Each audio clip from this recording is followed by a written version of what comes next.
नहीं प्रसरता ये सुप्रभातोत्सव श्रीमन्नसामर किरीटमणि प्रभावी आलीन पाद युग दुर्धर कर्म दूर श्रीनाविनंदन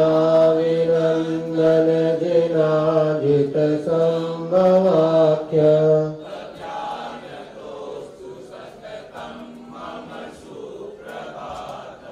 छत्रत्रया प्रचल चामर बीजमान देवाभिनंदन मुने सुमते जिनेन्द्र पद्मा प्रवारुणमणि द्युतिभासुरांग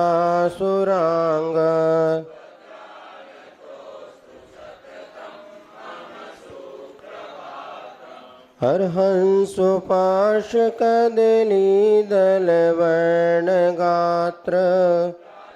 यतार गिरिमौक्तिकवर्णगौर चन्दप्रभस्फटिक पाण्डुरपुष्पदन्त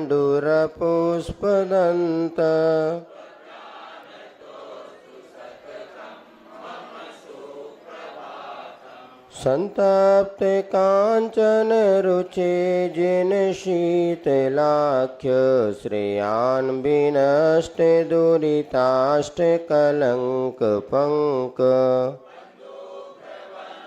प्ररुचे जिन वासु पूज्य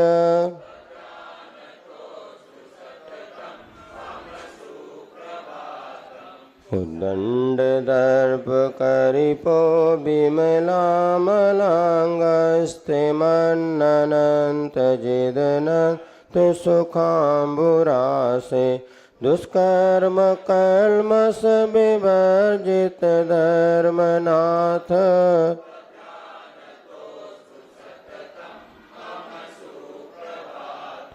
देवामरी कुसुम सन्निव शांतिनाथ कुंतो दया गुण विभूषण भूषितांग देवादिदेव भगवन्नर तीर्थनाथ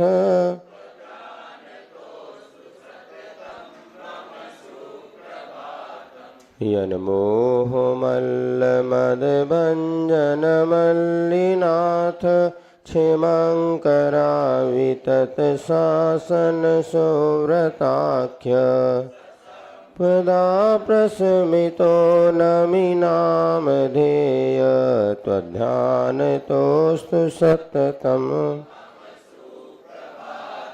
तापेच गोचरुजिरोज्ज्वलनेमिनाथ घोरोपसर्ग विजयन जिन पार्श्वनाथ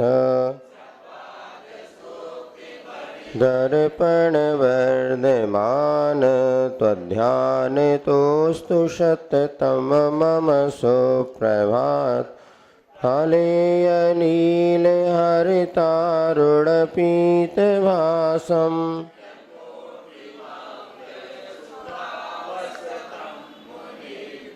ध्यायन्ति सप्ततिशतं जिनवल्लभानां त्वध्यानतोस्तु सततम् सुप्रभातं सुनक्षत्रं मांगल्यं परिकीर्तितं चतुर्विंशतितीर्थानां सुप्रभातं दिने दिने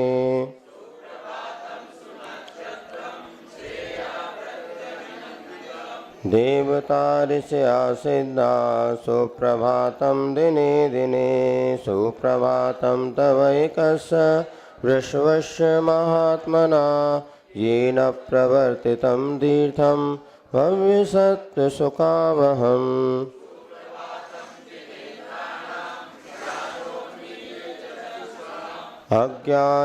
अज्ञानतिमिरान्धानां नित्यमस्तमितो रवि सुप्रभातं जिनेन्द्रस्य वीराकमललोचना येन कर्माटविदग्धा शुक्लध्यानोग्रवन्निना सुप्रभातं सुनक्षत्रं सुकल्याणं सुमङ्गलं त्रैलोक्यहितकर्तॄणां जिनानामेव शासनम।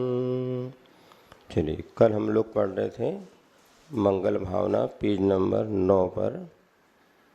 10 दोहे हो गए थे, आगे और पढ़ते हैं। धो मन को धो सको, तन को धो नावे, खो गुण में खो सको, तन में खो नावे। 3 चीज़ें हमारे पास, तन मन और, आपके पास धन है, अपने पास तन मन और धन, सामान्य व्यक्ति के पास। तो क्या कर सकते हैं लोग? व्यक्ति तन को तो धोने का बहुत पुरुषार्थ करता है, 1 बार नहीं, 2 बार नहीं, 3-3 बार दिन में स्नान करने वाले लोग हैं, उसके बाद भी डीओ लगा रहे हैं कुछ होता ना सेंट। अतः शरीर को स्वच्छ रखने के लिए तो इतना व्यक्ति पुरुषार्थ करता है, किंतु मन को जो धो देता है ना, वही सर्वश्रेष्ठ माना जाता है। इसलिए कहा स्वभाव तो शुचौकाय रत्नत्रय पवित्र थे। मुनि महाराज स्नान नहीं करते फिर भी वो पवित्र माने जाते हैं। और आपके चौके में पहुंच जाए तो दादी कहती हमारो चौको पवित्र होगा, वही नाती बिना नहाए धोए घुस जाए तो वही पूरा चौका गंदा कर दिया। अब महाराज तो वो कहता है महाराज तो नहाते ही नहीं है। महाराज नहीं नहाते हुए रत्नत्रय से पवित्र हैं। जिसका मन पवित्र होता है वह अपने आप में सर्वश्रेष्ठ माना जाता है। जिसका मन पवित्र होता है उसका सबके हृदय में चित्र होता है, फिर वो दुनिया में कहीं भी चला जाए हर कोई उसका मित्र होता है। जिसका मन पवित्र होता है उसका सबके हृदय में चित्र होता है, फिर दुनिया में कहीं भी चला जाए हर व्यक्ति उसका मित्र होता है। ये तो हमने अनुभव किया। अपना मन पवित्र रखो ना, थोड़ा बहुत लगता है, लेकिन बाद में जहाँ भी आप जाओ व्यक्ति अंतरंग से आपसे समर्पित होता है। हमने इतने 20 सालों में देखा, जो व्यक्ति अंतरंग से ऐसा जुड़ता है उसको ना तुमसे कोई अपेक्षा है। हमारे पास जितने कभी वो हम कभी किसी को ना बुलाएंगे ना, तो वो अपने आप जुड़े रहेंगे, भागते चले आते। क्यों? अब पता वो एक ऐसा ही सहजता से आत्मीयता उत्पन्न होती है, ये भी समझना। तो ये तो निश्चित है। तो धोना है तो मन को धो, और मन को धोने का सबसे अच्छा साबुन है जिनवाणी का अध्ययन। अच्छी तरीके से जिनवाणी का तत्व ज्ञान का अभ्यास करता है, मन अपने आप पवित्र होता है। महाराज मन में बुरे विचार आते हैं, ये आते हैं, इसमें सबसे बढ़िया है आप तो अपने मन को किसी अच्छे कार्य में लगाओ, अथवा स्वाध्याय आदि में जैसे मन लगाएंगे ना, आप देखना मन इतना पवित्र होगा, दुनिया की बातों में मन जाएगा नहीं। अच्छे से सोच के समझ के, जितने भी आज गृहस्थ आश्रम में लोगों के अनेक प्रकार के संकल्प विकल्प चलते हैं, उसका सबसे बढ़िया उपाय है कि आप 1 घंटे नियमित जिनवाणी का स्वाध्याय करना प्रारंभ करें। आज तो गुरुजी की कृपा से इतने सरल और सहज ग्रंथ हो गए। पहले प्राकृत संस्कृत में सब नहीं पढ़ पाते थे, अब तो हर ग्रंथ की खूब अच्छी सिंधी टीका हो गई। कुछ नहीं, आचार्य के प्रवचन के 3 भाग निकले हैं। अभी जो 50 ग्रंथ प्रकाशित हुए ना, उसमें आप पढ़ना शुरू कर दो, सारी जिंदगी आपकी निकल जाएगी, नया कुछ नहीं करना। समय सार पर जो आचार्य के प्रवचन हैं 8 भाग हैं, समयोपदेश 7-8 भाग हैं उसके। आरिका दृढ़मती ने उसका वो 7 भाग अगर आप पढ़ने बैठ जाओ तो हमारे ख्याल से पूरा जीवन निकल जाएगा और कुछ नया आपको नहीं लेना। खूब आराम से पढ़ो, धीरे धीरे पढ़ो, सोच समझ के पढ़ो। दिव्योपदेश, परमोपदेश, अपना सौभाग्य कि जो आचार्य ने आज से बरसों पहले जो प्रवचन दिए थे हमने उसको सुना नहीं, किंतु आज हमारे सामने उन ग्रंथों को लिपिबद्ध, उन वाणी को लिपिबद्ध करके, और आरिका संघ का इसमें विशेष पुरुषार्थ है। वो सारे ग्रंथ लगभग आज हमारे सामने उपलब्ध हैं। परमोपदेश है, उस पर 85 काय की टीका, दिव्योपदेश है, दिव्य, और भगवती आराधना भी मरण कंडिका पे, आलाप पद्धति पे।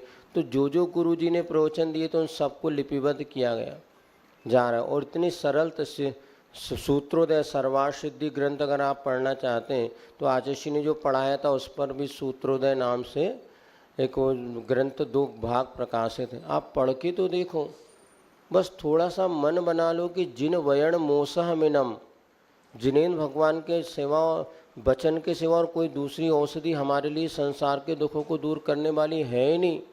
आप दुनिया में जा रहे हैं, कोई हमारा दुख दूर कर दे, कोई हमारे लिए प्रसन्नता दे दे, कोई हमारे लिए सुखी बना दे, कोई सुखी नहीं बनाएगा। परहा परस ततो दुख, पर तो पर ही ये दुख ही देगा। अगर आपको सुख कहीं मिलेगा तो जिनवेन भगवान की वाणी ही परम औषध है।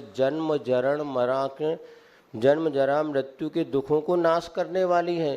तो ये थोड़े से दुख हमारे दूर क्यों नहीं होंगे? निश्चित ही दुख दूर होंगे। इसलिए सबको मन बनाना चाहिए कि कम से कम आधे घंटे 1 घंटे हम जिनवाणी का स्वाध्याय तो करेंगे। महाराज रहें ना रहें, साथ मिले, अपन स्वयं पढ़ो उसको, इतना आनंद आता है। और कई लोगों को जिनकी माँ स्वाध्याय करने से बदल जाए। हम लोग दक्षिण भारत गए तो वहाँ पर मिथ्यात्व का बहुत प्रचार है। अच्छे सरागी देवी देवता वगैरह खूब पूछते, जैन मंदिरों में भी उन्हीं की भरमार है। अब कैसे क्या करें? तो आज किसी ने एक ही बात कही थी, कुछ ज़्यादा समझाओ नहीं, आप तो स्वाध्याय की प्रेरणा दो। और आज वहाँ पे स्वाध्याय प्रेरणा हजारों श्रावक अपने अपने घरों में 5-5, 10-10 श्रावक मिल कर के और वहाँ स्वाध्याय मंडल बना लिए और स्वाध्याय करते हैं। तो अज्ञान तिमिरान्धकम चक्षुन मीलितम येन तस्मै, तो चक्षु अपने अज्ञान रूपी अंधकार से बंद हो रहे हैं। उसका एकमात्र कारण खोलने का कि आप सम्यक ज्ञान की आराधना करो। हमें विश्वास है जो अंतर मन से जिनेन्द्र वाणी का अध्ययन करेगा, सैकड़ों उसकी बाधाएं दूर हो जाएंगी, तन की, मन की, और शरीर भी स्वस्थ होता है। जब अपन कोई सत्कार को करने में लग जाओ तो अपना इतना पॉजिटिव हाइकू बनाने लग जाओ, या किसी ने, आपने बनाया, किसने, इतने बढ़िया हाइकू उन्होंने बनाया, कल हमने देखा कि खूब अच्छी तरीके उन्होंने 25-30 हाइकू बना लिए। अब उपयोग अपना उधर जाता तो पूरे अपने जो विचारों को नई दिशा देने का योग बनता है। इसीलिए तन को धोना तो खूब धो लिया, फिर भी कभी साफ नहीं होता, और जब कभी निकलेगा तो इसमें मलमूत्र ही निकलेगा। नवमल द्वार स्रवे निशिवासन। इसलिए शरीर को धोने की अपेक्षा मन को धोने का प्रयास करो, फिर देखो जीवन में कितना आनंद आता है। जहाँ आप जाओगे वहीं आपके फॉलोअर मिलेंगे। कह रहे थे अब यही है कि कितने, अब ये सब आजकल बच्चे, परिस्थितियाँ बहुत बदल रही हैं, तो आप लोग समझ लो। तो कहाँ पहुँच गए अपन? हाँ, खो गुण में खो सको, धन में खोना वृत्ति। देखो, कुछ आपको खोना चाहते हो, लीन होना चाहते हो, तो धन कमाने में लीन मत हो, अच्छे गुणों का संग्रह करने में लीन हो। परोपकार है, सेवा है, स्वाध्याय है, ये सब सद्गुण माने जाते हैं। इसमें लीन होना, यदि धन में खोना व्यर्थ है, धन में कितना भी आप कर लो, आखिर धन कभी रुकता नहीं। खूब कमा लोगे तो क्या करोगे? फिर दान करना पड़ेगा। ज़्यादा पैसा आ जाए तो क्या करोगे बताओ? इसलिए भैया अपने को उतना, जितना अभी एक पंडित जी का संस्मरण आता है, सदा सुखदास जी पंडित जी, जिन्होंने रत्नकरण श्रावकाचार्य की टीका लिखी हिंदी में। बताते वो किसी राजा के दरबार में नौकरी करते थे, तो वहाँ पे राजा ने कहा भाई सबकी तनख्वाह बढ़ा रहे हैं, आपकी भी तनख्वाह हम बढ़ा देते हैं। तो उन्होंने कहा भाई राजा जी, अगर आपको मेरी तनख्वाह ही बढ़ाना हो, तनख्वाह मत बढ़ाओ, क्योंकि जितनी मेरी इनकम आप सोर्स है या जो भी मुझे मिलता है उससे मेरा जीवन बहुत अच्छा चल रहा है। अब मुझे अधिक धन की आवश्यकता नहीं, आप चाहो तो मुझे 1 घंटे जल्दी छुट्टी दे दिया करो, जिससे मैं घर जाके 1 घंटे और स्वाध्याय कर सकूं। तो कितना बड़ा आदर्श है। आज हम पैसे कमाने के लिए ऐसे पागल हो रहे हैं कि पर्याप्त, हमें पता है कि 2 मोड़ा मोड़ी तो बचे नहीं। अब पहले तो 8-10 बच्चे होते थे, 1-2 बेटा बेटी है, आराम से 2 रोटी से ज़्यादा किसी को खाना नहीं। बिस्किट का ही खाओगे, आटे की कि सोने की? क्या करो, खाना तो वही 2 रोटी, और देते हम जितने अमीर लोग उनकी भूख उतनी कम होती, ध्यान रखना।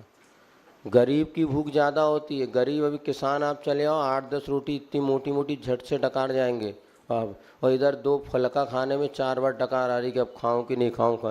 ये पैसे वालों की बहुत दुर्दशा हमने देखा, ये रोटी नहीं खा पाते, दवाई खाते ज़्यादा। जितने पैसे वाले बनोगे आप स्वयं देख लेना, जैसे जैसे धन आएगा ना, नेचुरल भूख मर जाएगी। इसीलिए धनवानों के कभी महाराज के अच्छे आहार नहीं होते। सेठिया लोगों के कभी गुरुओं के अच्छे आहार नहीं हो सकते, क्योंकि वो खाते ही नहीं तो क्या खिलाएंगे। हम तो अनुभव की बात बता रहे, 30 साल हो गए, 25 साल। जितने सेठिया होते हैं बड़े बड़े ठाट वाट वाले, इनके कभी साधु का अच्छा आहार नहीं होता। हम भी पहले मान किया तो होने नहीं अच्छा रहा, क्यों ना वे खाते ना खिला सकते, और नौकरों से खावे वाले तुम्हें का भक्ति से खिलाएंगे। उनको स्वयं नौकर बना के खिला रहा, उनका पुण्य नहीं कि उनकी बहू बेटियां उनको बना के 2 रोटी खिलाएं, और हमें का खिलाएंगे। फिर भी कई बार परिस्थिति मन मार के जाना पड़ता, चले जाते हैं, हमें पता है बेटा यहाँ तो कुछ होने वाला जुगाड़। खूब संस्मरण है हमारे, लेकिन अभी संस्मरण सुनाने से सेम हो जाएगी, इतना ही अच्छा है, समझ लिया। तो इसीलिए तो अपना इतना हो गया भैया पर्याप्त हमारा। अब शेष समय हमें बचा है तो क्या करें, स्वाध्याय में लगाओ। वो पंडित जी का आदर्श था, उन्होंने राजा ने उसको जो 5 बजे छुट्टी करते थे, 4 बजे अब आपकी छुट्टी हो जाएगी। नहीं, हम तो और पैसा कमा ले, और पैसा कमा ले, इससे कभी जीवन सुखी नहीं। कितना पैसा कमा लेना, जितना कमा उतना टेंशन बढ़ता है। साईं इतनो जीजिए जामे कुटुंब समाए, मैं भी भूखा ना रहूँ साधु भूखा ना जाए। फिर गुणों में खोजो, सद्गुणों का हमारे जीवन में कैसे विकास हो। कुछ नहीं, एक सज्जन हमारे पास आए, दोनों पति पत्नी सर्विस में थे, और इतनी सर्विस मतलब अच्छी उनकी तनख्वाह खूब थी। रिटायर हो गए। रिटायर होने के बाद उनको 40 लाख रुपया करीब वो मिलता ना, पीडी क्या, हाँ वो मिला। और उनको क्या कहते हैं, पेंशन तो उनकी थी, तो पेंशन उनको मिलने वाली, दोनों को 50,000 पेंशन। अब वो परिचित थे, हमारे पास आए, बोले महाराज आज हम निवृत्त हो गए हैं अब सर्विस नौकरी से, अब तो 40,000 रुपये मिल गया, और बाकी अपने 50 रुपये महीना पेंशन ही कोई अच्छा हमारे लिए, अब कैसे क्या ज़िंदगी जीना है तो बताओ। तो हमारे पास आए तो परिचित थे, हमने कहा भाई इतना 40 लाख का क्या करोगे। अब मकान तुम्हारी हो गई, 2 बच्चे थे, दोनों बच्चे अलग रहते, साथ में कोई रहता नहीं है, हैं, और तुम्हारे पास 2 ही मियाँ बीवी हैं, इतना पैसा क्या करोगे रख करके। और एक आध बेटी को उन्होंने अपने साथ रख लिया, तो क्योंकि बेटे तो छोड़ के चले गए, तो एक घर दामाद बना के एक लड़के को रख लिया। तो हमने कहा अब ठीक है, घर दामाद बना ही लिया तो कोई, अब तो बन गए वो, हमने क्या करना है। तो हमने कहा एक काम करो, इतने 40 लाख तुम रख के क्या करोगे, वैसे 50,000 सरकार दे रही है, अब रिटायर हो गए, 65, 70, 60 साल है, कुछ दान पुण्य कर दो। तो वो हाँ महाराज जी बहुत अच्छी सलाह दी आपने, इतना करेंगे। हमारे वैसे ही 50,000 दोनों मियाँ बीवी, कितना भी कहाँ तो 10,000 से 12 ज़्यादा होता नहीं। ये बहुत बरसों पहले की बात बता रहे हैं आपको, 15-17 साल है। अब ठीक है, दूसरे दिन वो फिर आए। हमने क्यों भाई क्या सोचा आपने, कैसा क्या विचार सेटलमेंट। बोले महाराज 5 लाख दान कर देंगे, बाकी 35 लाख बैंक में रखेंगे। 35 लाख क्या करोगे। बोले महाराज कहीं कैंसर हो गया तो क्या, सब उनके मुँह, हम कहीं कैंसर हो गया तो। अरे हमने कहा ओहो, जिसको कहते हैं नेगेटिव। तो निश्चित अब हुआ भी है कि हमने कहा भाई ऐसा क्यों सोचते हो। नहीं महाराज पता नहीं कब क्या, हम वो जो कैसी बात हुई सब सोचो नहीं आप, जो होगा बहुत अच्छा होगा, आप सत्कार में करो तो उपयोग। उन्हें 5 लाख भी दान नहीं किया हमें पता है, लेकिन बाद में वो जैसे रिटायर हुए 2 महीने बाद ऐसे पलंग से पड़े कि कभी उठ नहीं पाओ, और पलंग पे पड़े पड़े वो मर गए। अब आज भी उनकी जो संपत्ति है, उनके बेटा और बहू बस इसीलिए लड़ते हैं। वो जो माता राम है ना, उसको 60,000 रुपये पे अब इनकी दोनों की पेंशन है, तो कोई ना उनको छोड़ते हैं ना, एक भोजन सुबह एक बेटे के घर, शाम को दूसरे बेटे के घर। तो हमने पूछा, नहीं शाम को बेटी क्या सुबह बेटे क्या। हमने कहा तुम्हारे कैसे क्रूर हो रहे, बहू को एक समय दोनों भोजन नहीं करा सकते। नहीं महाराज उनको एक बार बहू के भोजन हाथ का भोजन करने का मन होता है। हमने कहा बदमाश हमें नहीं बताओ, मतलब उनका एक मतलब एक दोनों टाइम भोजन कराने वाले भी बच्चे नहीं, फिर भी मोह की ममता की माँ सब उन्हीं के लिए कर रही। और उनको पता है 50,000 रुपये महीना, 6 लाख रुपए की गैया कौन छोड़ेगा।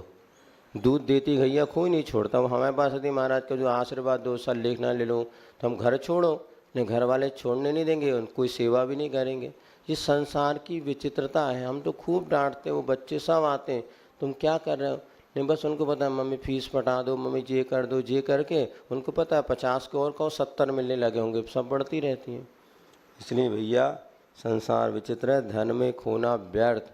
80-80 लाख का मकान बच्चों को दे दिया, फिर भी बच्चे को थरना थराए, कोई जिस बोने की बहुत बड़ा उपकार किया, फिर भी कहते हमें इतना नहीं दिया, बड़े को इतना दे दिया, अब ले जाई झगड़ा।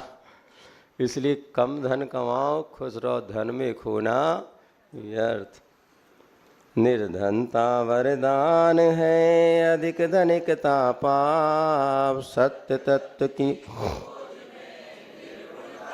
इसमें व्याख्यान पहले हो चुका है। निर्धनता वरदान है, अधिक धनिकता ही पाप है। गरीबी में व्यक्ति बहुत कुछ उठ सकता है, किंतु धनिकता में भटकने के चांस होते हैं। आचार्य महाराज बुंदेलखंड में क्यों रहे पता है? इसका एक कारण ये भी है, बुंदेलखंड कम संपन्न समाज थी। वहाँ जो मुनि आर्यकों की खान मिली ना, जो आज वहाँ पे मुनि आर्यका सागर जैसे ज़िले में 2500 आर्यका मुनि महाराज और ब्रह्मचारी ब्रह्मचारिणी, वहाँ कम था पैसा तो संयम की ओर जल्दी प्रवृत्ति होती थी। जहाँ अटूट पैसा पड़ा, रात्रि भोजन के त्याग में भी लोग रो रो मार रहे हैं। मतलब ऐसी स्थिति चौकों में कि यदि हम पूछने लग जाएं रात्रि भोजन का त्याग, तो अच्छे अच्छे लोग चौका छोड़ के भाग जाएं, मैदान छोड़ के। क्रिकेट में भागते ना, अरे मतलब अच्छे रात्रि भोजन जैसा त्याग जैनी के प्रथम संस्कार। इसका कारण है संपन्नता। अति संपन्नता आपको संस्कारों से विहीन कर देती है। यदि बहुत प्रेशर हो माता तो अलग बात है, अन्यथा बहुमत देखा जाए तो निर्धनता वरदान है।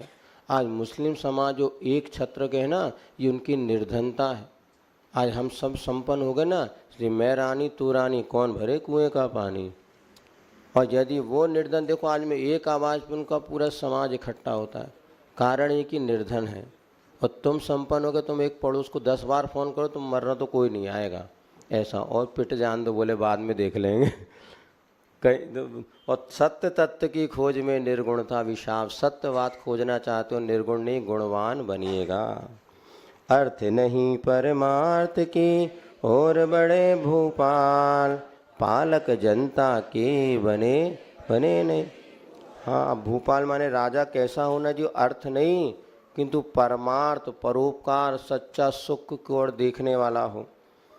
पालक जनता के बने, वो जनता के पालक बने। भूचाल यानी भूकंप जैसे ना बने। भूचाल आ जाता भूकंप तो पृथ्वी हिल जाती है, तो राजा दीदी सब कांपने लग जाए, ऐसा नहीं। राजा ऐसा होना चाहिए जो कि अर्थ नहीं परमार्थ की ओर ज़्यादा ध्यान देता हो और जनता का पालन करने वाला हो, ना कि भूकंप के साथ सबको भयभीत रखने वाला हो।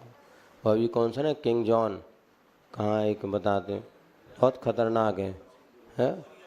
हाँ, साउथ कोरिया दक्षिण कोरिया का।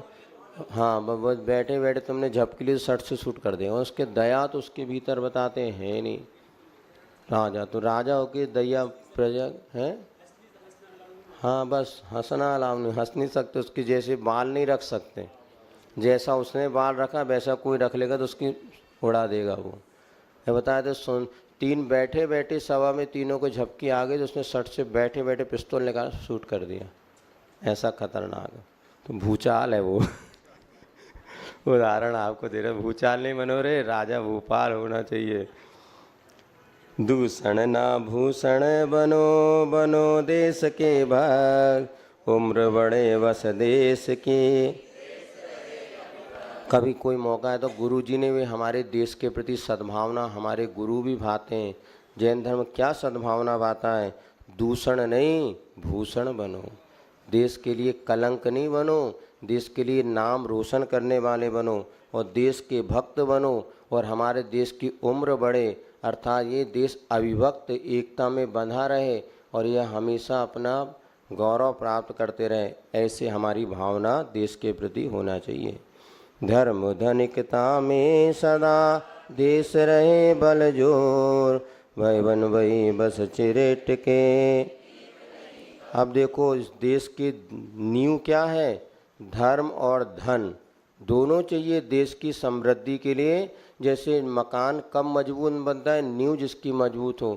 इसी प्रकार धन और धर्म दोनों देश के लिए जरूरी। इसलिए यहाँ भावना भाई गई, हमारा देश बलजोर माने ताकतवर बने। किसमें? धर्म के साथ भी ताकतवर बने और धन के साथ भी ताकतवर बने। ऐसा नहीं कि धर्म के साथ धन नहीं कमाया जा सकता, धर्म पूर्वक भी बहुत सारा धन कमाया जा सकता है। इसीलिए धर्म और धनिकता दोनों में हमारा देश बलजोर बने, ऐसी यहाँ पर भावना भाई गई है। चलिए भेद प्रभेद निकालेंगे, हो गया 5-5 कर देंगे तो कल तक हो जाएंगे। भेद प्रभेद निकालिएगा। कहाँ तक पहुँच गए थे अपन? पेज नंबर 54 पर। कल चल रहा था कर्म के विधि, मोहिनी कर्म आदि की चर्चा की थी। ये कर्म कैसे क्या बनते हैं, कल तो विस्तृत चर्चा हो गई, देखो भाई, है ना। अब आगे अपन पढ़ते हैं, हिंसा के दो भेद होते हैं। हिंसा किसे कहते हैं? किसी के प्राणों को अलग कर देना, मारना, दुख पहुंचाना, ये सब हिंसा कहलाती है। तो वैसे 4 भेद भी इसमें आएंगे। मुख्य रूप से हिंसा के 2 भेद हैं। कौन कौन से? बोलो, कौन कौन से? अभी यही इंदौर की बात है, जब इंदौर की, हाँ इंदौर की तो बात है, इंदौर की बात भूल गए बहुत दिनों में। एक बच्चा हमारे पास आया था जब हम लोग गोमटगिरी में चातुर्मास था, उस समय 1999 की बात है। अब वो हमारे पास आया, उसने हमसे पूछा, महाराज मैं पीएससी की तैयारी कर रहा हूँ और इंटरव्यू देने के लिए मैं इलाहाबाद पहुँचा, तो यूपी, तो वहाँ पे जो है उन्होंने उनके टीचर ने एक इंटरव्यू में एक प्रश्न पूछा। बोले आपने एग्रीकल्चर सब्जेक्ट क्यों चुना? उसने एग्रीकल्चर से, कृषि विज्ञान से एमएससी वगैरह किया होगा और फिर उसने अपनी पढ़ाई की। तो उन्होंने पूछा आपने यूँ क्यों किया? आप तो जैन हैं और कृषि में तो बहुत हिंसा होती है, तो कृषि तो जैनियों को करने ही नहीं चाहिए, और आपने सब्जेक्ट क्यों चुना? अब वो कुछ जवाब नहीं दे पाया। बोले सर वो मुझे अच्छा लगता था ना ऐसा, और मेरे बचपन में ऐसे घुमा फिरा दिया। बाद में हमसे पूछा, महाराज वो सर ने पूछा था कि आपने कृषि क्यों ली, और क्या? मैं कुछ जवाब नहीं दे पाया। अरे हमने कहा, वो बोले जैनियों को तो कृषि करने ही नहीं चाहिए। हमने कहा बेटा तुझे पता है, तूने जैनिज़्म को कभी पढ़ा नहीं।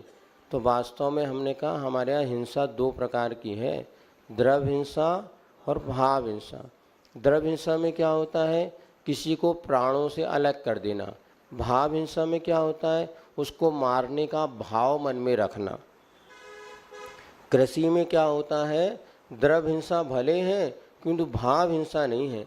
किसान के हमेशा भाव होते हैं कि सभी जीव सुखी रहें, सबका पेट भरा रहे। यदि कोई भूखा मरे, नहीं भूखा रहेगा तो मरेगा, तो दुखी ना हो, इसलिए उसको खल चलाना पड़ता है, लेकिन वो मारने के लिए कभी हल नहीं चढ़ाता। इसलिए सबसे बड़ा उत्तम कोई आजीविका का साधन माना है तो कृषि।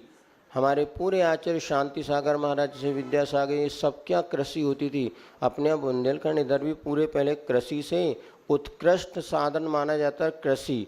इसमें जो हिंसा भी होती है ना, तो भी कृषक के परिणाम हमेशा साम बने रहते हैं। हमें ध्यान है, हम लोग जब दक्षिण वगैरह में गए तो मूंगफली वगैरह कोई चीज़ मिले तो किसान कहता ले जाओ भैया, पैसे नहीं लेते हम, तो आपको जितना खाना हो ले जाओ, हमारा खेत खुला है।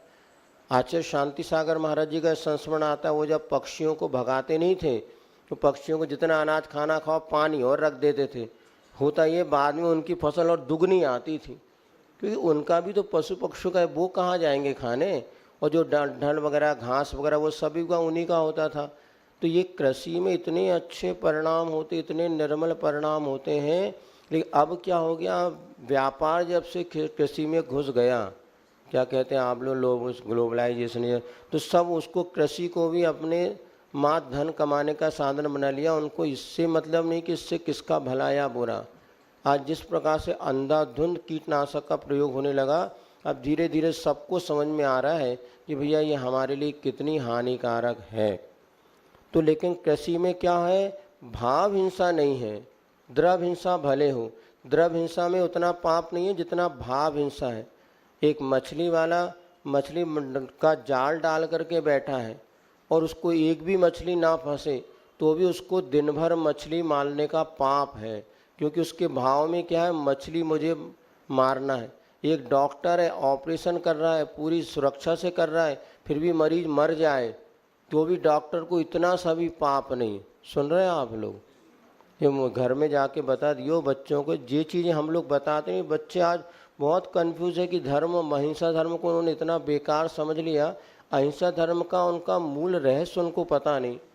तो हमारे यहाँ पे डॉक्टर भाव बचाने के भाव से ऑपरेशन कर रहा, फिर भी कहो झपकी आ जाए या कोई परिस्थिति बन जाए और मरीज मर भी जाए ना, तो डॉक्टर को 1% भी पाप का बंध नहीं है। इधर मछली मारने वाला एक भी मछली नहीं मर रही, लेकिन दिन भर से पकड़ने बैठा है तो उसके भाव में हिंसा, दिन भर उसको मछली मारने का पाप लगेगा। हमारे यहाँ समीकरण बहुत ईजी और सरल। तो यहाँ पे भाव प्रधान है, तो हिंसा दो प्रकार की, द्रव्य हिंसा और भाव हिंसा। तो जैसे टीवी आप देख रहे हैं, अब टेलीविज़न में कौन सी, यदि आपने देखा कोई विलेन किसी को मार रहा है, पीट रहा है, तो आपका अच्छा मार और लगा, ये निरपाप का बंद। वो वीडियो गेम वगैरह खेलती है, ये सब भाव हिंसा है। द्रव्य से हम कम हिंसा होती, किंतु भावों से ज़्यादा हिंसा होती। व्यापार है, व्यापार को मध्यम क्यों माना? व्यापार में भाव हिंसा ज़्यादा है, द्रव्य हिंसा कम है। इधर खेती में आप देखो कितने जीव मर रहे हैं, लेकिन दुकान में कोई जीव नहीं मर रहा, चकाचक वो बैठा है, लेकिन मैं कह रहा कोई आ तो जाए मुर्गा। अब कोई ग्राहक आ गया तो उसने 50 रुपये का कोई वस्त्र था, उसको 100 रुपये बताया, कोशिश तो है कि 99 में खरीद ले, ज़्यादा अच्छा, भाव ताव करते करते वो 60 में भी दे देता, लेकिन मन में राग द्वेष कितने बढ़ रहे हैं उसके। इसलिए व्यापार को मध्यम माना है। आ रही बात समझ में? कृषि को उत्तम, क्योंकि कृषि में द्रव्य हिंसा है, भाव हिंसा नहीं। मारने, जैसे डॉक्टर का बता दिया, इधर मध्यम में क्या हो गया, हर समय उसके पता है ग्राहक तो 50 की खरीद रही है, 90 में ले ले तो वो ज़्यादा खुश होता है, फिर भी खींच तान करके भाव करके 60 में भी दे, 10 तो बचे। लेकिन इसमें राग द्वेष की परिणति, इसको मध्यम माना है। और नौकरी को तो जघन्य माना है। क्यों नौकरी को जघन्य माना है? हमेशा पराधीनता रहती है, जी हुजूर जी हुजूर जी हुजूर करना ही पड़ेगा। इसीलिए अपने परंपरा में जैनियों में नौकरी का तो बिल्कुल कहना चाहिए कोई करता ही नहीं था। अभी एक बाबा जी हमारे पास चले, उनकी समाधि हो गई, वो कहते थे हमारे घर में लोग 8वीं पास हो गए थे तभी लोग आने लगे, चलो टीचर बनो, तुम पढ़ाओ स्कूल में, हम तो भले वो बन गए, लेकिन उनके पिताजी मना करते थे, ये हम बनिया हैं, व्यापारी, हम किसी की नौकरी नहीं करेंगे। अब नौकरी को इतना अच्छा फैशन मानने लगे, लेकिन नौकरी जैसा दूसरा जघन्य साधन है नहीं इनकम का। अब जिसके यहाँ कोई अर्थ ना हो, पैसा ना हो, नौकरी करना भी पड़े तो रो रो के नौकरी करो कि भैया आज हमारी ऐसी कंडीशन नहीं है कि हम अच्छा व्यापार कर सकते, इसलिए हमें नौकरी करनी पड़ रही है। अब नाम अच्छा दे दिया, जॉब लगे, सर्विस हो रही, तो हमारा लड़की बेटा जॉब कर रहा है अमेरिका में, बेंगलोर में जॉब मोड़ी कर रही है, कितना का करे, जॉब माने नौकरानी है, हिंदी में कहो तो नौकर है, लड़का हो तो नौकर, लड़की हो तो नौकरानी। हाँ हाँ नौकरानी क्यों कर रहे हैं? नौकरी ज़रूरी है क्या? ज़रूरी कुछ नहीं, लेकिन अपने पाँव पे खड़े होना, ये और एक नया ट्रेंड चला गया। मतलब जिनका ब्याह हो गया, जो घर में सेठानी बनी वो लंगड़ी हैं, और जो तुम्हारी पढ़ी लिखी मोड़ी जो पाँव पे खड़ी है, जो 2 लाख कमा रही। अरे हमारे यहाँ तो ज़रूरत नहीं, जहाँ किसी से ब्याह हो गया तो अपने यहाँ सेठ से ब्याह हो जाए, सेठानी, पूरी प्रॉपर्टी उसी के हाथ में रहती है। हमने तो आंखों से देखा, घर में बहनें जब वो पूरा पैसा लाके देते थे, तुम गिनो, तुम करो, क्या करना, गिनने की फुर्सत नहीं रही, इतना व्यापार होता था। तो आया सीधे पैसा घर में दे दिया, सेठानी वगैरह काम करते रहते थे, और होता था, पूरा अधिकार रहता था। आज भी घर में अगर पुरुष वर्ग को बोली लेनी हो, हिम्मत नहीं है उनकी बिना पूछे ले ले। अरे साइन तो वही करेंगी ना, भले तुम्हारे पास पैसा है, लेकिन पूछना पड़ता है, भाई हम बोली ले। और इसको परस्पर उपग्रह, अच्छा है, ऐसा व्यवहार होना ही चाहिए। उनको भी कहीं दान करने का भाव तो कम से कम पूरे, लेकिन इतना जरूर ध्यान ना, जो व्यापारी है वो तो फिर भी धन का दान का भाव बना लेता है। सर्विस वाला तो सोचता है रहने दे दो, अभी 1 तारीख आए वाली, फिर दे दे राम दिला दे राम वाली स्थिति बन। लेकिन किसी अच्छे हो, अच्छी पोस्ट हो, अधिकार हो, शिक्षा के, तो मना नहीं है, लेकिन परिस्थिति जन आज इसको जिस तरह से विपरीत मान रहे ना, वो बहुत अनर्थ है, ये समझ। तो उन्होंने जब फिर हमसे पूछा, हमने उसको बतलाया, तो उसके समझ में आया कि द्रव्य हिंसा और भाव हिंसा ये बहुत बड़ी चीज़ है। इसका वर्णन पूरे जैन दर्शन में, और इसी पर पूरा लॉ, जितना कानून बना है ना, इसी द्रव्य हिंसा और भाव हिंसा पे। एक्सीडेंट हो गया तो ये देखा जाता है कि अपराध जो उसने गाड़ी चला रहा था, उसने बचाने का प्रयास किया कि नहीं किया। बचाने का प्रयास किया तो उसको दंड नहीं मिलता, और बचाने का प्रयास ही नहीं किया, उसको जो टायर वगैरह जो घिसते हैं ना, वो कितनी दूर तक घिस के गए, ऐसा बताते हैं हमें, किसी उन्होंने बताया कोर्ट वालों ने, कि वो देखते टायर कहाँ तक घिसा है। यदि यहाँ से उसने ब्रेक लगाना शुरू किया फिर वो मर गया, तो यश ने कोशिश तो की थी बचाने की, और नहीं बचाने की कोशिश की, मतलब उसका प्रमाद था। पीछे के पहिए में अगर कोई बच्चा आके दब जाए तो 0, कोई दंड नहीं। 4 पहिए की गाड़ी होती है, अब पीछे से कोई बीच में पहिए में जाके दब जाए तो ड्राइवर का क्या दोष, वो तो आगे देखेगा कि पीछे देखेगा, आंखें तो 2 ही है ना। तो उसको बता दे कोई दंड नहीं मिलता, क्योंकि पीछे ट्रेन चल रही है और ट्रेन के नीचे अगर 25 व्यक्ति आके मर जाएं तो ट्रेन ड्राइवर को फांसी होगी क्या? वो तो अपनी लाइन से चला, तो उसको तो मारने का भाव था ही नहीं। अब कोई आके ट्रेन के नीचे कट जाए तो ड्राइवर को कोई दंड मिलेगा क्या? बोलो, कोई दंड नहीं, उसको बचाने का भाव, वो तो अपनी लाइन से चल रहा था। इसी प्रकार अपने लाइन से चलो, गलत नहीं चलो, ए बिन्ना तो कहीं होगा बता, अपनी लाइन से चलो तो कोई मर जाए उसमें कोई दोष नहीं। जैसे आप लोग ट्रैफिक से आ रहे हैं ना, अब राइट लेफ्ट राइट क्या होता है, यदि आप अपनी लाइन से चल रहे हैं तो उसमें आप लेकिन उल्टे रॉन्ग साइड चलेंगे तो मरे अथवा ना मरे आपको फनी से बोले गलत दिशा से क्यों चल रहे हैं, और सही दिशा चलने कुछ हो भी गया तो उतना अपराध नहीं कि हम तो अपनी सही लाइन से चल रहे थे।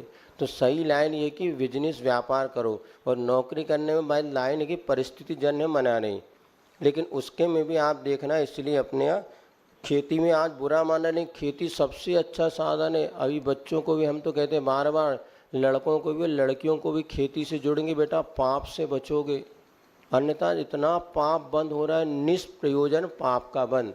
ऑर्गेनिक खेती चलने लगी। वो एक दादाजी उस दिन आए थे, कह रहे थे हम तो 6 महीने की ट्रेनिंग देंगे, पैसा भी देंगे और बच्चों को खेती के लिए ज़मीन भी देंगे, और वो खेती करें और आराम से 50,000 1 लाख रुपये महीना कमाए। आज सब्जी वगैरह में कितनी कमाई आप देखो तो हैं। ऑर्गेनिक जनरल भी सब्जियां जो बिकती हैं, बस थोड़ी मेहनत करना पड़ेगा आपको, कुर्सी तोड़ने से प्रयोजन है तो कुछ नहीं होगा, थोड़ी मेहनत तो करो। बढ़िया सबको करना चाहिए। दक्षिण में तो हमने देखा खूब खेती होती, महिलाएं भी खूब खेत में जाती हैं और आकर के बढ़िया अपने वो भी करती हैं व्यापार, जाके सब्जी में भेज भी दिया जनरल। लेकिन चलो अब इतने ही आपको बताना था। द्रव्य हिंसा और भाव, इसको हमेशा याद रखो। हमारे लिए भाव हिंसा इसलिए कहते थे ना, जैसे बचपन में मुर्गा की कोई बिस्किट में मुर्गा बना हो, जे बनाओ नहीं खाना, भले तुम मुर्गा नहीं खा रहे किंतु मुर्गा का आकार देख के मैंने मुर्गा खाया, ऐसे भाव तो होते ना। इसी प्रकार टीवी फिल्म जितना हम देखते हैं उतना द्रव्य हिंसा नहीं है, निष्प्रयोजन इतनी भाव हिंसा लगती, इतना पाप का बंध होता है जिसको हम कह नहीं सकते। तो हमारा कहना निष्प्रयोजन पाप से तो बचो भाई, जरूरी है तो मार दिया, लेकिन बिना मार भी नहीं है, ना वो मर रहा ना पिट रहा और अपन बैठे हुए अच्छा मारा और लगा और लगा। उनको पता है तो फिल्म है, 1 घंटे के बाद तो वे सब शूटिंग है, लेकिन कितने परिणाम बिगड़ते हैं। इसीलिए फिल्म है, मोबाइल है, टीवी, जितना कम देखोगे ना उतना आप पाप से बचोगे। जब मोबाइल उठा के कोई पिक्चर देखो समझ लेना निष्प्रयोजन पाप का बंद। ना वो लड़ रहे हैं ना भिड़ रहे, अपने मन में परिणाम हो रहे कि नहीं हो रहे, निश्चित होते हैं, उसमें बुरे भी परिणाम होते हैं। ये इसको कहते हैं भाव हिंसा। मोबाइल में सबसे ज़्यादा क्या हो रहा है, कोई पूछता मोबाइल चलाने से कौन सा पाप का बंध है, तो बताना हिंसा पाप है। राग द्वेष सबसे ज़्यादा बढ़ते हैं उस स्क्रीन देख करके, कर कुछ नहीं पाते करे कुछ, अब जो देख रहे हैं वो मिल जाएगा कि नहीं मिलेगा, लेकिन राग बढ़ गया, द्वेष बढ़ गया, तो यही तो भाव हिंसा है। सबसे ज़्यादा हिंसा का पाप बंद किससे हो रहा है, मोबाइल टीवी आदि के द्वारा। जब टीवी खोलो सोचो देखो हिंसा पाप करने जा रहे हैं हम, जब कभी मोबाइल चलाओ तो देखो ये पाप तो नहीं हो रहा। कम से कम जितने पाप में चल सको उतना तो करो। ऐसा चारित्र के 2 भेद होते हैं। चारित्र किसे कहते हैं, 5 पाप के त्याग का नाम है चारित्र। तो वो कौन से होते हैं, सराग चारित्र और वीतराग चारित्र। तो जहाँ तक राग होता है, राग पूर्वक आचरण और वीतराग पूर्वक आचरण। राग किसे कहते हैं, चलो हमें महाराज की वैयावृत्ति करनी है, अब ये तो मूल मुनिराजों की अपेक्षा है। श्रावकों के लिए तो सराग चारित्र ही होता है, वीतराग चारित्र कभी भी, सुन रहे, श्रावकों के लिए कौन सा चारित्र, मुनियों के लिए नहीं, दोनों चारित्र, मुनियों के सराग भी वीतराग भी। अब जब हम सामायिक में बैठ कर भी अब किसी की वही, हमें दूसरे महाराज की वैयावृत्ति करनी है, हमें स्वाध्याय करना है, ये कौन सा चारित्र, सराग चारित्र। आपको क्लास पढ़ा रहे हम, राग पूर्वक कि वीतराग पूर्वक, हमें आपसे राग है कि भैया इनका कल्याण हो जाए, कुछ तो बता दो, तो ये सराग चारित्र। अब हमें किसी से लेना ना, हम तो सामायिक में बैठ गए, अब तुम जानो तुम्हारा काम जाने, अपनों क्या करें, ये वीतराग चारित्र। तो राग पूर्वक जितना क्रिया हो रही गलत तो नहीं है, किंतु सराग चारित है। और आत्म ध्यान में लीन हो गए, अपनी सामायिक में लीन हो गए, वो वीतराग चारित, इसमें राग का कोई मतलब नहीं, किंतु चारित्र अपना चल रहा है। तप है, उपवास आदि, ये सब अपने किसी की अपेक्षा के बिना जो आत्म कल्याण के लिए करते हैं वो वीतराग चारित कहलाता है। और बाकी दूसरों का हित हो, परोपकार हो, ऐसी भावना से जो करते हैं वो सराग चारित। मनुष्य के दो वेद होते हैं, कौन कौन से? आर्य और म्लेच्छ। तो जितने अपन सब देख ही रहे हैं, तो ये मनुष्य में कुछ ऐसे होते हैं जो कि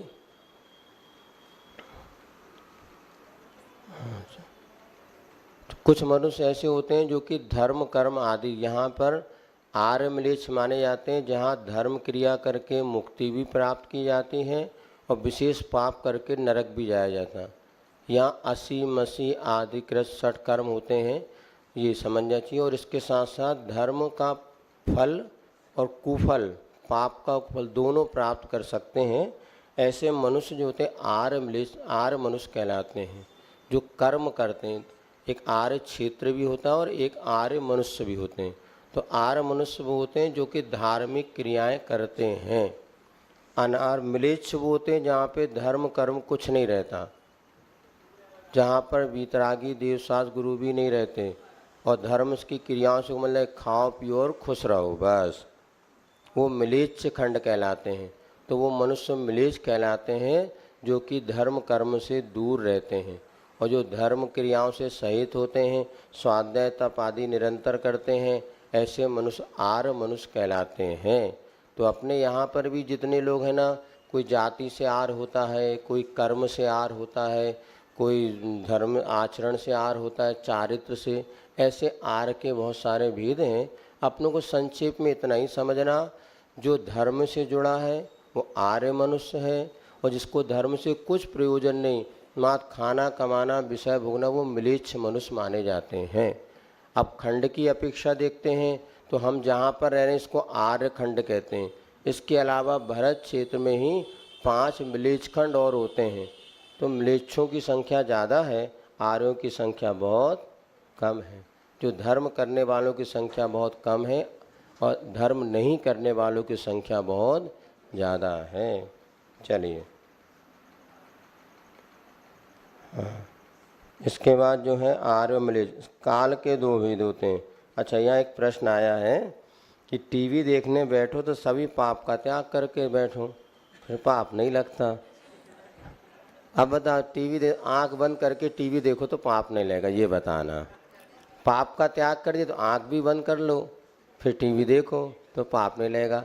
आँख खोल करके टीवी देखोगे तो राग द्वेष तो होंगे होंगे। आपने कोई अच्छा दृश्य देखा तो अच्छा लगा कि नहीं लगा, और बुरा दृश्य, डर, जब भयानक दृश्य आ गया तो डर लगा कि नहीं लगा, और करुणा वाला आ गया तो रोना भी आ गया। और यदि पाप करते हुए देखते तो पाप करने का भाव भी आ जाता।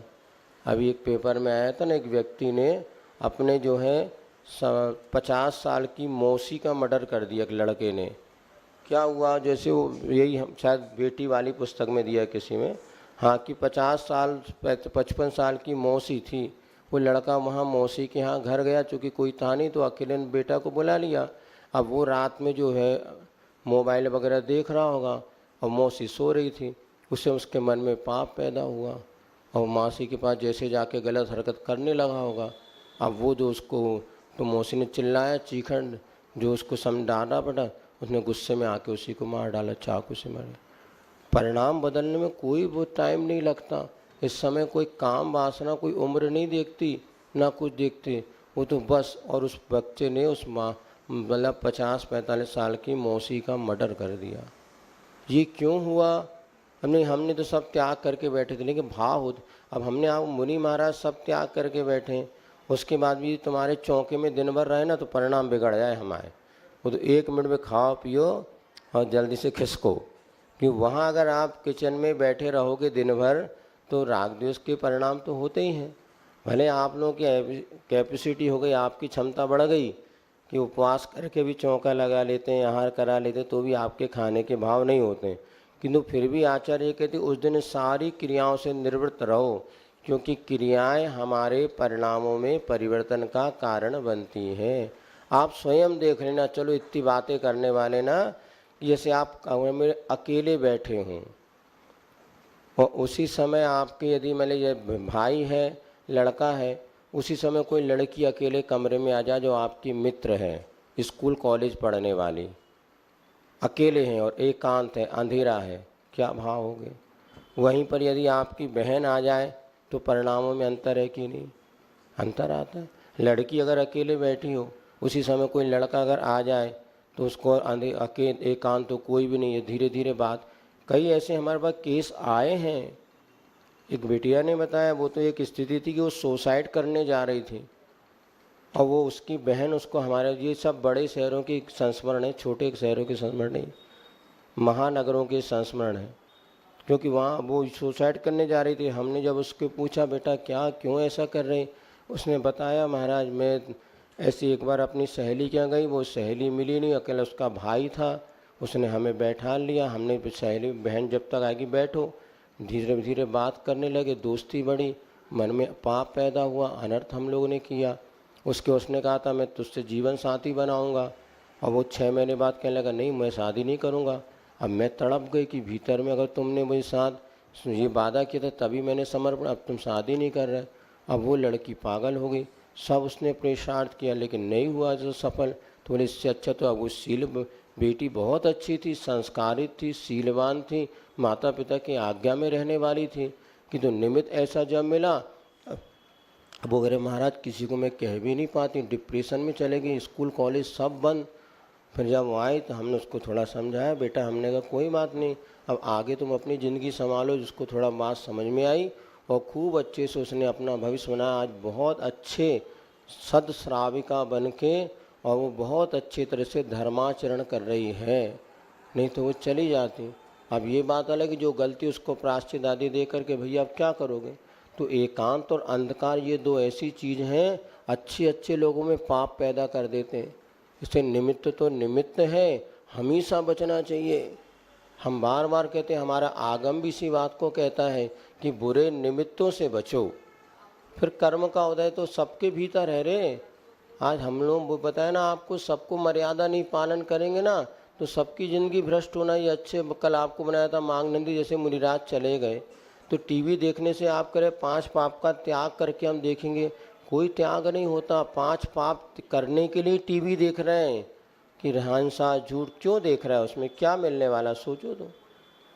इससे घंटे 1 घंटे प्रवचन आप स्वाध्याय करो, अध्ययन करो, धर्म का मार्ग मिलेगा, प्रशस्तता मिलेगी। चलो क्या हो गया, आहार कम होना पुण्य का उदय या पाप का उदय, किसका कम होना, आपका कि हमारा है? कौन बब्बा तुम्हारे प्रश्न है क्या? आहार कम होना माने भूख कम लगना। हाँ तो देखो भूख कम लगना तो अच्छा है, कम खाओ तो ज़्यादा सुखी रहोगे।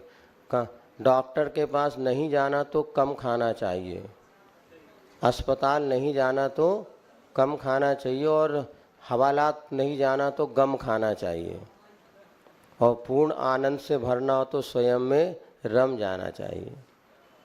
अस्पताल नहीं जाना तो कम खाना चाहिए, और हवालात नहीं जाना तो गम खाना चाहिए, ये कोई कुछ है। और यदि वो तो तीसरा है कि यदि अपने को पूर्ण आनंद चाहिए तो अपने आप में रम जाना चाहिए, दूसरों की बात नहीं लगे। ये कम भूख कम होना भी पुण्य का उदय। जैसे जैसे वृद्धावस्था आती, संयम के मार्ग में हम बढ़ते हैं, हमारी भूख कम होती, हम तो इसको अच्छा मानते हैं। पहले हमें जैसी भूख थी अब 50% बची है, अब 2-4 रोटी में पेट भर जाता, अपना 24 घंटे चल जाता। अच्छा है, असंयम से तो बचे, पाप से तो बचे। कई लोग ऐसे 15 रोटी खा जाए तो भी पता ही नहीं चले किधर खिसक गई है, तो उनसे तो अच्छे अपन 2 ही रोटी में फुल पेट हो गया, काम चल। देखो कमजोरी नहीं आना चाहिए, ज़्यादा खाने वाला बहुत ताकतवर होता है ऐसा नहीं, 2 रोटी खा के वो ताकत आ जाती, 24 घंटे आप चला लो। तो अपने मूल एनर्जी लेवल, ताकत कम नहीं होना चाहिए, और जितना कम खाने में भोजन जीवन चले समझो उतने हम अच्छे हैं। कम भूख लग रही कर दी भाई 2 रोटी ठीक है, बढ़िया, अपने कमजोरी तो नहीं आ रही ना। और वृद्धावस्था के बाद तो कम खाना ही चाहिए, क्योंकि जितने वृद्ध लोग आज बीमार हैं, मात ये कि पछता तो है नहीं, अब मूंगफली भी खाना तो कूट कूट के खा लो। अब कूट तो लो मैंने भीतर तो कुटे हो। अब उन्होंने कहा सब चीज़ खाना है, बोले स्वाद ही नहीं आ रहा। अब जिब्बा में रसना इंद्री में वो ख़त्म हो गया। अब मिर्च मसाला, बुढ़ापा बचपन का पुनरागमन होता है। ये 5वीं 6वीं एक लेख हम पढ़ा था हमने। तो बुढ़ापे में बच्चों जैसी हरकतें होने लगती, और खाना ये करना नहीं। बुढ़ापे में जितने आप संयमित रहेंगे जीवन इतना सुखी बनेगा। 60 साल के बाद तो दूसरी बार भोजन करना ही नहीं चाहिए। जो 60 साल से ज़्यादा उम्र हो गई ना, उनको संकल्प पूर्वक एक बार से दूसरी बार, नहीं महाराज बच्चे नहीं मानते, बहु सब मानते हो तो ऊँचे ऊँचे कहते तुम्हारे अंदर की देख। कह दो संकल्प है मेरा, आज से मैं जिंदगी भर एक बार भोजन, शाम को ज़्यादा है तो वो काली ले लो, पानी वाली काली मिर्च की है। बाकी शाम को दूध ले लो, फल ले लो, सब हानिकारक। हम तो कह रहे हैं मरने की गलत तुम्हें सिखाएं, बस बात हमारी मानो में तो मानत तो कोई नहीं है। समस्या तो यही। हमने 2 जगह आर्ट ऑफ डेथ के शिविर लगाए थे, हजारीबाग में और कहाँ है, कोडरमा में। अभी आश्रम में भी थोड़ा थोड़ा मरने की कला सिखा रहे हैं। और जीने की कला तो दुनिया सिखा रही, मरने की कला हम ही सिखा सकते। और का कैसे मरना, अच्छे से मर जाओगे ना तो 3 तारों में संसार से मुक्ति मिल जाएगी। आज जीना उतना महत्वपूर्ण नहीं है, मरना उतना महत्वपूर्ण है। हम तो सोचते हैं, अब देखो कभी बब्बा बब्बा माने बब्बा सुनत सब है, मानत नहीं हमारी ने। कुछ तो मानते हैं बब्बा बहु लोग, सुन सब लेंगे, बाद में कहेंगे कहाँ हमारा कमजोरी आ रही तो न किसमिस और खिला दे हो, काजू और बादाम को पिस्ता को लड्डू। अब कहाँ से पिस्ता पड़से, तो पछता कुछ है नहीं, खाते रहते हैं। एक बार भोजन में बहुत पर्याप्त है, और ज़्यादा है तो 2 बार पानी उकाली ले लो बस। देखना कभी आपको बुढ़ापे की तकलीफ महसूस नहीं होगी। और जब देखना ज़्यादा खा लेते हैं, डट के खा लिया, अब एक ही बार में इतना खा लो कि वो तुरंत भगना पड़ता है, तो भी मुसीबत है। इसलिए जितना भोजन का संयम होगा भाई साहब, बुजुर्गों के लिए आहार कम होना बहुत पुण्य की बात है। पुण्य का उदय, पाप का उदय नहीं। कम खाओ और बढ़िया काम चलाओ, ज़्यादा अच्छा है। 1 रोटी में चले तो 2 रोटी काय को खाओ। हाँ ये तो हो गया। अब जब कोई नाटक चित्र आदि देखते हैं सुनते हैं, सदृष्टि रखने वाले की भावधारा नायक के साथ होती है, खलनायक के विरोध में होती है, ठीक है ना। हाँ वो मैं देती हूँ, क्या यह पाप का, बहुत पाप का कार्य है। अब तुम्हें पता है कि जैसे किसी लड़के ने किसी लड़की का किडनैप कर लिया, अब वो उसको लेके भाग रहा है, वो उसके साथ नहीं जाना चाहती। अब तुम्हारे मन में क्या भाव होंगे। जिसने अपहरण किया उसको अच्छे लगाओ, वो बीच में कोई उसका हीरो आ गया, और हीरो अगर खलनायक को पीट रहा हो तो आप क्या कहेंगे, अच्छा लगा, अच्छा लगा और लगा, तो बदमाशी किया तूने फेसबुक पर। तो ये लगा लगा जो भाव है ना, ये तुम्हारे पाप का बंद है कि पुण्य का। पाप। और वो सही में मार रहा है कि उसे मार रहा है। वो तो नाटक है ना, वो पिट रहा है ना, वो दिख रहा है तुम्हें, वो बाहुबली में भैंसा पकड़ा है, वो कुछ नहीं, सब कैमरे की कमाल है। हमें दिखा रहे थे एक बार, सब कैमरे कमाल है, ना वो सींग पकड़ा है, ना वो भैंसों कर रहा है, कुछ नहीं, वो दिखाते वो कर रहा है, लेकिन कुछ नहीं, सब नौटंकी है। तो ये सब नौटंकी, तुम तो फालतू में पाप का बंद कर रहे हैं। 100% पाप का ही बंद है। ना वो नायक है ना वो खलनायक, वो तो सिर्फ फिल्म है। ये रियल लाइफ नहीं है, रियल लाइफ है। रियल लाइफ को रियल लाइफ समझने वाले बहुत दुखी हो रहे हैं, और इसलिए रियल वास्तविक ज़िंदगी नहीं है ये तो नाटक करते हैं, और अपन उसी में उलझ करके अपनी ज़िंदगी बर्बाद कर लेते हैं। इसलिए आई समझ में, ठीक है। हो गया। एक और प्रश्न आ गया, म्लेच्छ मनुष्य मांसाहारी होते हैं क्या? सब होते हैं, मांसाहारी भी हो सकते हैं, शाकाहारी भी। अपने यहाँ रहने वाले सब शाकाहार करते हैं, कोई जरूरी नहीं मांसाहारी। तो वहाँ भी रहने वाले मांसाहारी होते, कुछ शाकाहारी भी होते होंगे, ऐसा। चलिए, अब काल के 2 भेद होते हैं, निश्चय काल और। तो काल तो वैसे क्या हो गया, हमने एक बार आपको बताया था 6 काल भी होते हैं, सुषमा सुषमा सुषमा सुषमा दुष्मा दुष्मा सुषमा दुष्मा और दुष्मा दुष्मा। अब यहाँ पे मूल रूप से काल द्रव्य की अपेक्षा वर्णन कर रहे हैं। अपने 6 द्रव्य पढ़े थे, जीव, पुद्गल, धर्म, धर्म, आकाश और काल। तो काल द्रव्य होता है वो 2 प्रकार का, निश्चय काल और व्यवहार काल। तो निश्चय काल और व्यवहार काल किसे कहते हैं? जो घंटा है, मिनट है, सेकंड है, जो भी हमें काल की पर्याय पकड़ में आती है। अपन ने एक दिन पढ़ा था ना, द्रव्य, गुण और पर्याय। आई बात समझ में? तो द्रव्य किसे कहते हैं? जो कि था है और रहेगा। जैसे मान लीजिए सोना हो गया, सोना हो गया द्रव्य। अंगूठी क्या हो गई? पर्याय, और पीला रंग क्या हो गया, गुण। तो हर वस्तु में द्रव्य गुण पर्याय होते हैं। तो जैसे सोना में सोना द्रव्य है, अंगूठी उसका पर्याय हो गई और पीला रंग गुण हो गया। अब काल भी एक द्रव्य है, तो काल के द्रव्य क्या हो गया, एक सामान्य काल हो गया जिसमें कोई भेद नहीं। अब 1 मिनट हो गया, तो ये मिनट क्या हो गया, उस काल की पर्याय हो गई। तो जो काल की पर्याय है वो कहलाती है व्यवहार काल, और जो निश्चय काल है वो द्रव्य रूप जो होता है वो निश्चय काल। और उदाहरण समझ लो, जैसे आप कुम्हार का एक चक्र होता है, कुम्हार जो चाका चलाता है ना, तो नीचे उसको एक ऐसी मुट्ठी जैसी बनी रहती, तो जो चाक घूम रहा है वो तो हो गया व्यवहार काल, जिसके सहारे वो चाक घूम रहा है वो हो गया निश्चय काल। तो जो भी मिनट, संघंटा, सेकंड आदि उत्पन्न हो रहे हैं ना, ये किसकी वजह से, निश्चय काल की। आगम का वर्तना लक्षण वाला निश्चय काल होता है। निश्चय काल का लक्षण क्या है, वर्तना। वर्तना माने परिवर्तन, परिवर्तन ही जिसका लक्षण है वो कहलाता है निश्चय काल। और जो पर्याय निकल रही 1 मिनट, 2 मिनट, 1 घंटा, ये कहलाता है व्यवहार काल। जैसे नीचे का गुट्टा हो गया निश्चय काल और चक्का हो गया व्यवहार काल। इसमें ज़्यादा उलझने का काम नहीं है। तो जो मिनट आदि जो भी हमने घड़ी में देखा, 1 सेकंड हो गया, तो ये क्या हो गया, व्यवहार काल। ये 1 सेकंड कैसे आया, तो निश्चय काल के द्वारा। वो निश्चय काल में परिवर्तन हुआ, प्रति समय परिवर्तन हो रहा क्या नहीं हो रहा। हाउ ओल्ड आर यू, आप कितने पुराने, बोले हमारा 50 साल पुराने हो गए, 15 साल पुराने हो गए, है ना। ओल्ड माने पुराने ही होता है। तो अंग्रेजी में एक ही चीज़ अच्छी लगती है, बाकी सब बेकार। वो सही बात है, एक जगह सही बोलता है, तुम कितने पुराने हो। 1 साल का भी बच्चा तो 1 साल पुराना हो गया, हाउ ओल्ड आर यू। और एक ही बात हमें अंग्रेजी में अच्छी लगती है, बाकी तो सब टाइम टाइम फिर सवाल। तो ओल्ड, तो वहाँ पे प्रति, अब जहाँ 1 साल के जब हुए तो उसमें 1 सेकंड का भी कुछ महत्व रहा कि ना। तो प्रति समय आप बड़े हो रहे कि नहीं हो रहे, तो वो प्रति समय जो आप में परिवर्तन आ रहा है वो कौन सा, निश्चय काल। और जो आप 1 साल 1 महीने हो गए तो ये व्यवहार काल। तो परिवर्तन ही जिसका लक्षण है वो कौन सा काल, निश्चय काल। तो जो परिवर्तन हुआ, 1 सेकंड पहले आपका बाल जो काला था और 1 सेकंड बाद सफ़ेद हुआ, आपको पकड़ में नहीं आया, किंतु परिवर्तन भीतर से हुआ, जिसका टाइट्रेशन आपको बताया था। वो फ्लास्क में जैसे पिंक, वो 1 बूंद डाली कोई कलर नहीं हुआ, लेकिन जब 50 बूंद डलते से आपको कलर हुआ। ऐसे 1 साल में बच्चा, अब जैसे कई बार है ना, नानी क्या घर जाए तो अरे इतना बड़ा हो गया बेटा, और अपन रोज़ देख रहे तो बड़ा ही नहीं हो रहा, महाराज आशीर्वाद हो तनक बड़ो हो जाए। कई माता पिता आते बोले महाराज आशीर्वाद दो, बच्चा बड़ा ही नहीं रहा। और जब 1 साल बाद देखो इतना बड़ा हो गया, बोले देखो सूखा सरा का पत्र इतना मोटा हो गया। तो रोज़ तिल तिल तिलते जो मरा वो पता तो चलता नहीं। बाल जो सफ़ेद हुए एकदम हुए क्या, होते हैं तिल तिल करके, लेकिन अपनों को रिजल्ट जब दिखता है वो अपन मानते हैं। तो जो रिजल्ट दिख रहा है वो व्यवहार काल, और उसमें जो परिवर्तन हो रहा है वो निश्चय काल, ऐसा समझना। अब निमित्त 2 प्रकार के हैं। कौन कौन से निमित्त, उदासीन निमित्त और प्रेरक निमित्त।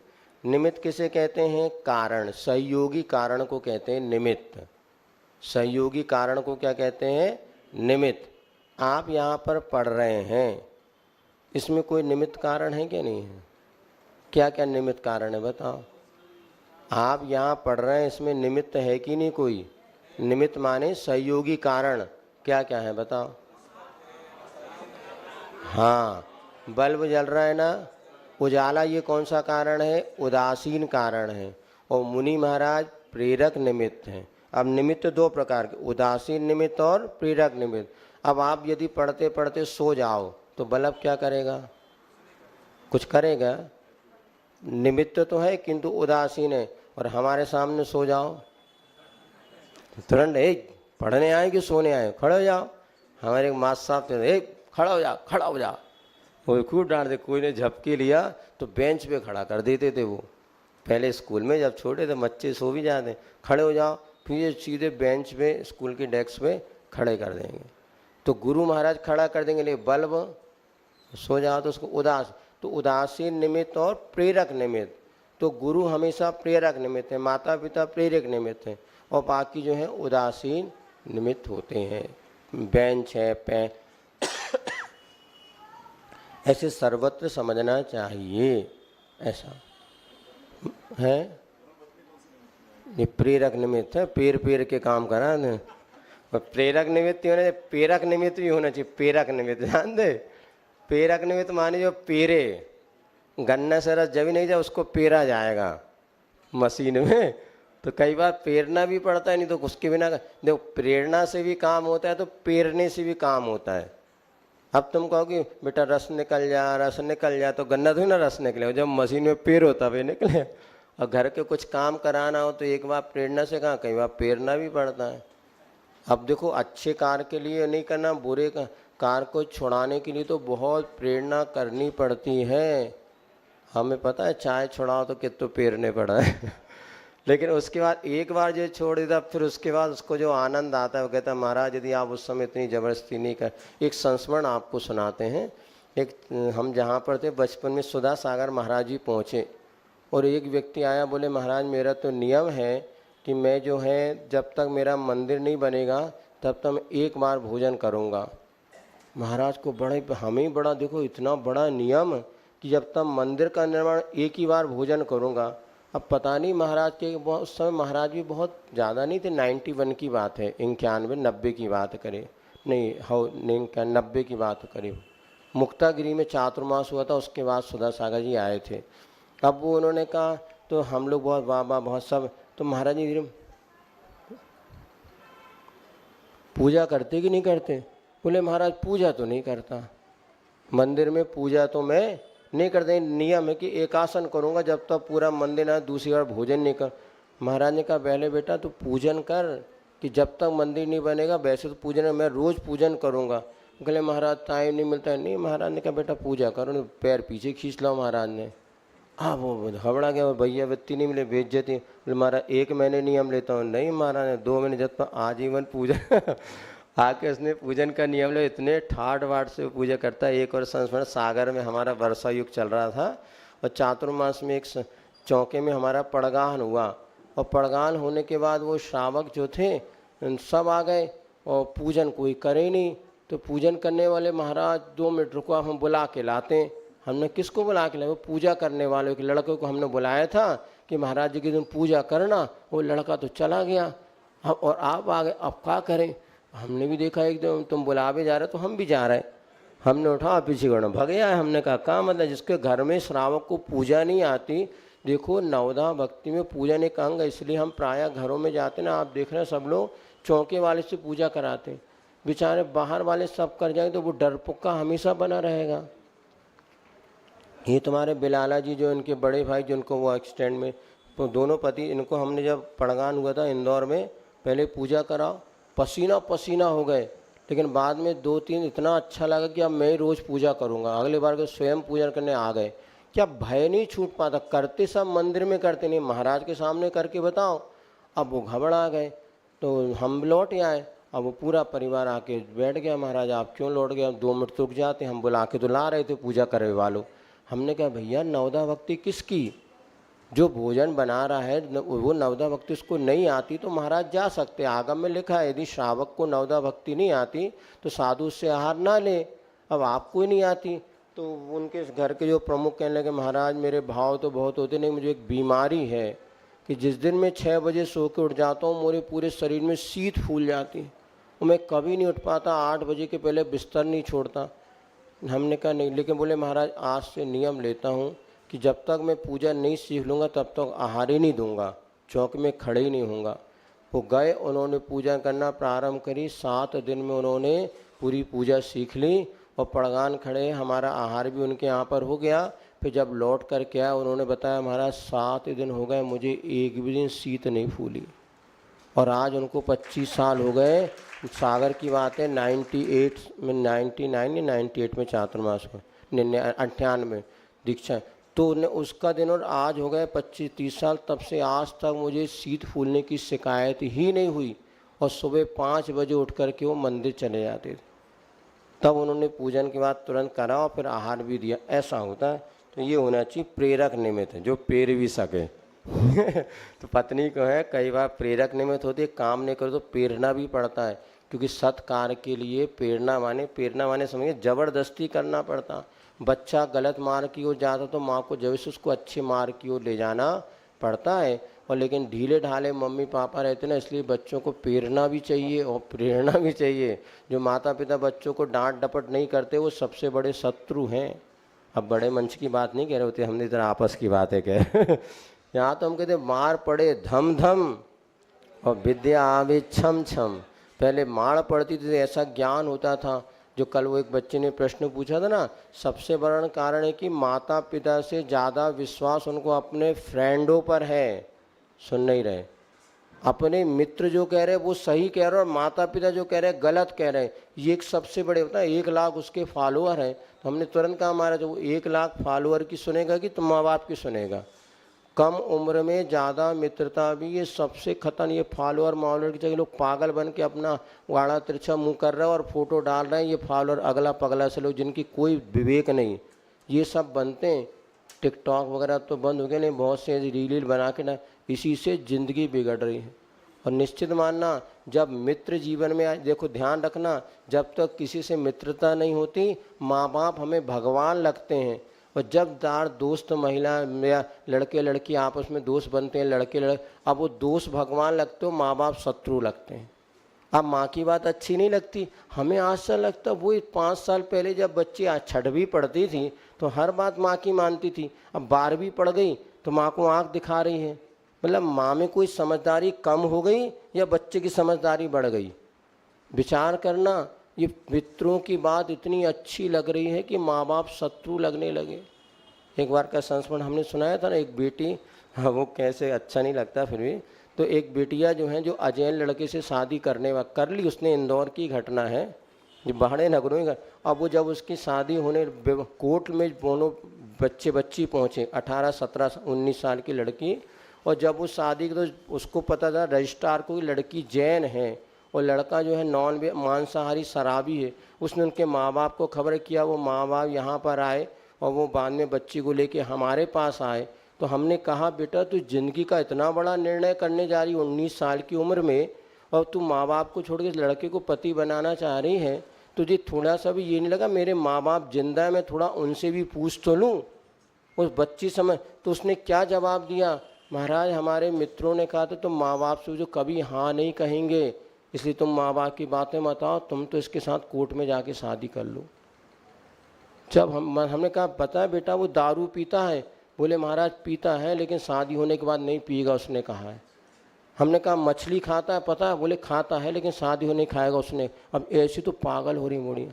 इसके बाद भी वो बच्ची 6 महीने बाद उसके साथ इंदौर में आई और यहीं भग गई। यहीं वो आई और उसके साथ वो लड़के, मांसाहारी वो लड़का और जैन कुल की लड़की 19 साल की, और भजन वो गाती थी हम जैन कुल के हनुमान करोड़े। उसका चेहरा देख कर के, मासूमियत देख कर लगा, फिर लगा देखो निमित्त का प्रभाव, कर्म का ऐसे फूटे कर्म है कि मांसाहार 18, 17, 19 साल की लड़की, पता नहीं 25, 30 साल का लड़का मोड़ा पगला होगा क्या।